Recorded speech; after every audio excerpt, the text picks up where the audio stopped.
Have you ever felt like your entire existence is just a long, quiet pause before something truly important finally begins? You carry a strange, heavy sensation that the real version of your life is still waiting for you somewhere far downstream. It's the feeling of sitting in a crowded station, watching the trains go by, but never knowing which one is actually yours. We often call this waiting mode, a psychological state where your present moment feels like a temporary, uncomfortable waiting room. Meet Barnaby, a man who looks like he could move mountains, yet he feels completely frozen by his own anticipation. Barnaby spends his days checking the horizon for a storm that never comes, or a ship that never seems to dock. He holds his old pocket watch so tightly that his knuckles turn white, but the hands of time never move fast enough. To the world, Barnaby is a solid, dependable anchor, but inside, he feels like a ghost drifting in an endless, foggy sea. The truth is that Barnaby isn't waiting for a miracle, he is waiting for a feeling of permission that he never received. We often believe that once we reach a certain milestone, the constant gnawing anxiety of the present will finally disappear forever. But for Barnaby, and perhaps for you, the waiting is a shield used to avoid the terrifying responsibility of actually living. Barnaby grew up in a household where the future was always treated as something much more important than the present moment. He was told to study for the next grade, to save for the next year, and to always keep his eyes on the horizon. He learned to sacrifice his now for a later that was promised but never quite seemed to arrive in full. He became a master of preparation, sharpening his tools for a battle that he was never actually allowed to join. As an adult, this habit of waiting has become a heavy, invisible fog that blurs the beauty of everything he has today. When a small joy appears, Barnaby's brain sounds a loud alarm, warning him that he shouldn't get too comfortable just yet. It tells him that he is about to miss a much bigger opportunity if he stops to enjoy the small, quiet victory. Instead of jumping into the water, Barnaby stays on the cold, dry shore, analyzing the tides and waiting for the perfect day.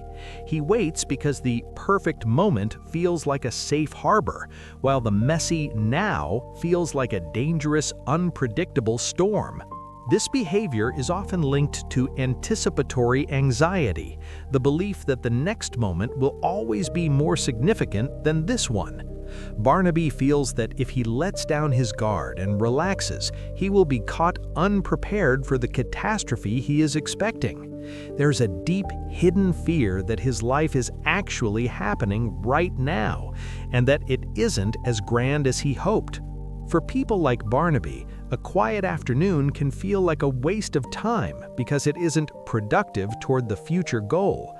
They aren't living their lives, they are merely rehearsing for a grand opening night that keeps being pushed back further.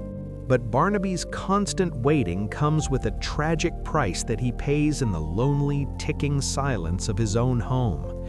Each day he spends waiting for something more is a day he ignores the heartbeat of the people who truly love him. He lives his life in a series of ellipses, dots that lead to a sentence he is too afraid to finally finish.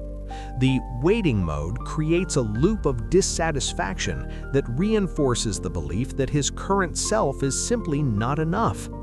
Barnaby looks at the world from behind a thick glass wall, watching others get messy, make mistakes, and actually feel alive.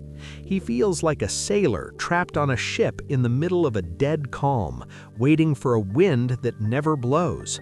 The tragedy is that the more Barnaby waits for the big thing, the more he misses the small, beautiful pulses of existence.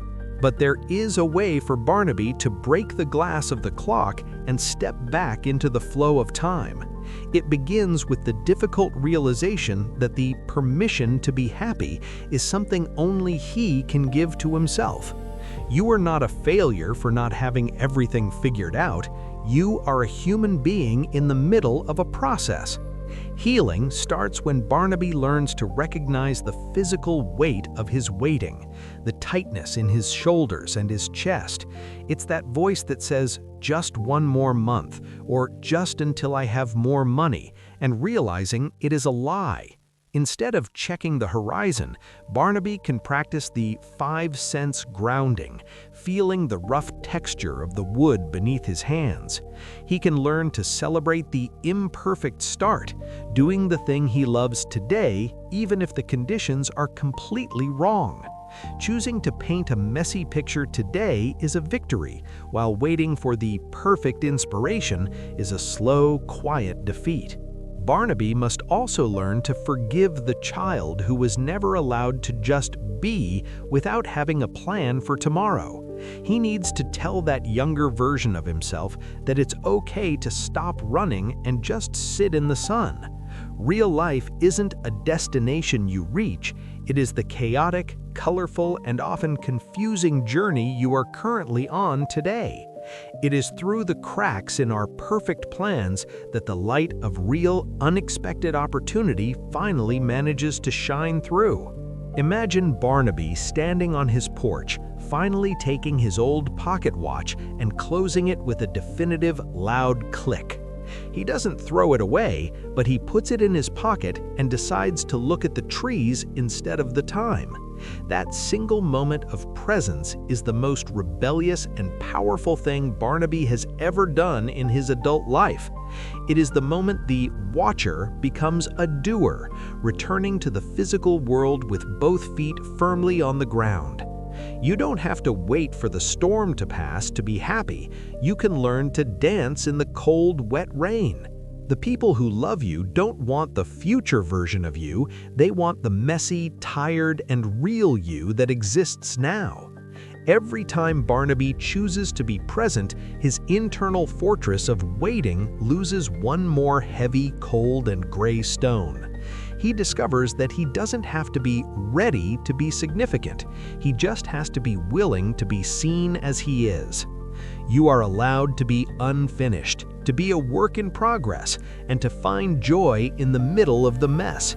Your time is not a currency to be spent on a future that hasn't happened. It is a gift to be opened today. If you always feel like you're waiting, please know that the something you are waiting for is actually you. You have spent so much time looking at the horizon that you've forgotten how the earth feels beneath your own feet. The path to freedom is not through a better plan, but through a deeper acceptance of the beauty of the now. You are safe now, and you no longer have to earn the right to enjoy the air in your own lungs. Take another deep breath. Let the watch stop ticking for a moment and look at the world with fresh, clear eyes. I'm Leo, and I hope this note reminds you that your life is happening right now. Don't miss it. Goodbye for now.